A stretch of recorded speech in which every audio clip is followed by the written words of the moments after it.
My ex cheated on me, so I slept with his best friend.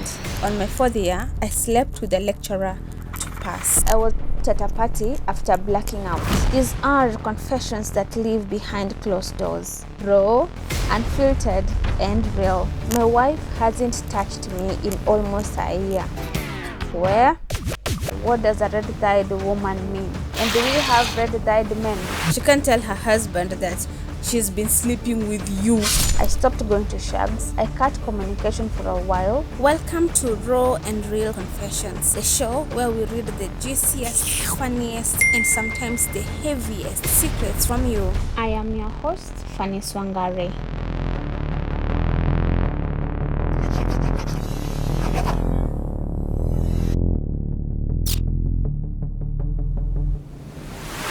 Hey everyone, welcome to Raw and Real Confessions, the show where we read the juiciest, funniest, and sometimes the heaviest secrets from you, our viewers. Some confessions will make you laugh, some might move you to tears, but every single one is real. No masks, no filters, just voices that deserve to be heard. Let's get into today's confessions. We borrowed money for our wedding because we wanted it to look big. 3 years later, tunaendelea kulipa hiyo loan. Sometimes when I open our wedding album, I don't even see love. Naona tu deni kwa kila picture. This is really sad and it's a very relatable story. Unajua, tunafanya harusi kubwa, tunasema sasa tumeweka budget ni 1.5, let's take a loan of another 1.5. Najua 1.5 hii ya loan italipa kwa sababu watu watakuja na envelopes na mavocha. Kidogo kidogo harusi imekuja, inakuja wakati wa gifting. Umeletewa hapo hivyo masahani na mavikombe. Sasa unashangaa unafaa ufungue wholesale ama mipango za kulipa ile loan zimesambaratika. But I really hope you have a plan B, because plan A kigonga mwambo unafaa kuwa na plan B, au sio? I've been married for 6 years, but my spouse doesn't know I have another child outside the marriage. Damn. I provide for that child secretly. Wow. Sending money every month. Sometimes I feel guilty, but other times I feel like I'm living two lives that can never meet.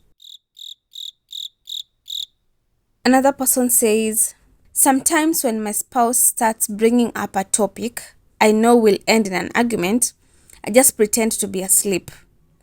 Niko tu hapo, nikishika breathing steady kama niko deep kwa ndoto. Honestly, piece of a drama anytime. My ex cheated on me, so I slept with his best friend. Till today, he doesn't know I know. Wow, no judgment whatsoever. We listen and we don't judge. Next, I once ate fare and told the guy I was kidnapped. He sent me more money. Nilikuwa tu hostel watching cartoons. Fare eaters, we see you. Fare eaters kwa comment section tuambie umekula fare ya watu wangapi. Na ulipatikana mwishowe ama mpatikanangi?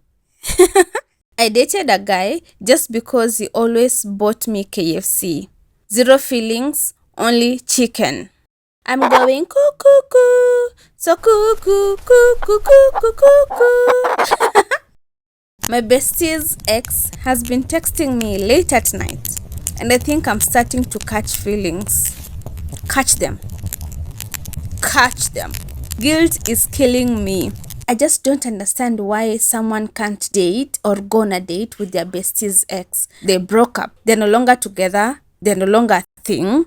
So what's the worst that can happen? At girl code, boy code. Where is the code at? We cut it. Someone from university says, I joined CU because of a girl. Sasa mimi ndio prayer coordinator na niko confused daily. Before marriage, my mother-in-law once told me to my face, wewe huwezi match na son wangu. cut deep, but I never told him because I didn't want to spoil their bond. Every family gathering, I just smile, lakini roho yangu bado inakumbuka, na ina hurt sana. This is really sad because we've had stories and cases of people talking about being mistreated by their mother-in-law. Like, why can't mother-in-law just accept their daughters-in-law like their own? You know, ama shida inakuanga ukioa breadwinner wa familia. Ukiwa breadwinner wa familia ni kama naona ni kama, oh, you're going to take away ile pesa alikuwa anapata sasa hatapata tena. I don't get it. I'm not a marriage counselor, but I just feel like being in a marriage or relationship where the mother-in-law or your in-laws don't like you or they see you as nothing is a really heartbreaking and sad situation. But if your partner really loves you, they will stand by you. But how much is too much? How much of hatred and being treated differently can this daughter or this son take from their in-laws?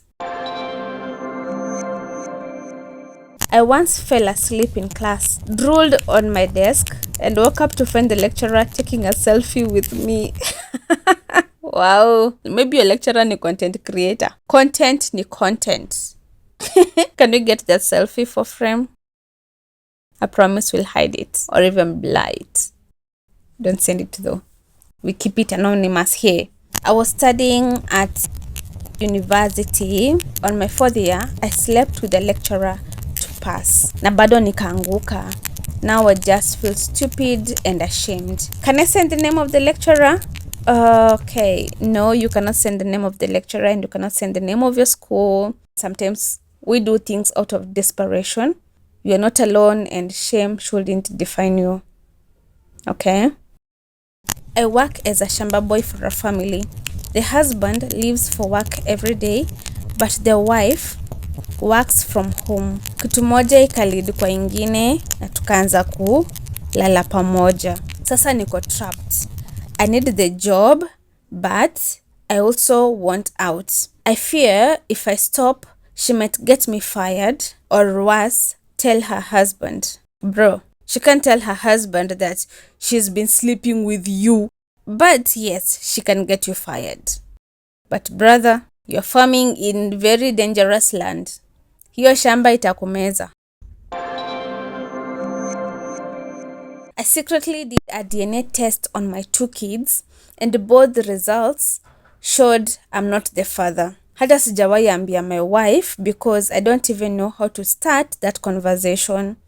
I'm quietly planning to move out, but every time I look at those kids, my heart breaks because they still call me daddy. Hii situation nayo ni ngumu. I'm so sorry. My hope is that in the midst of this pain, you choose life, compassion, and you choose healing over revenge. And that wraps up our episode today. Some confessions are really hard to share, but they remind us of the courage it takes to speak your truth. If you have a secret you're ready to let out, send it in through the link in the description. You never know who might need to hear it. Subscribe so you don't miss the next story because every voice deserves to be heard. Ciao!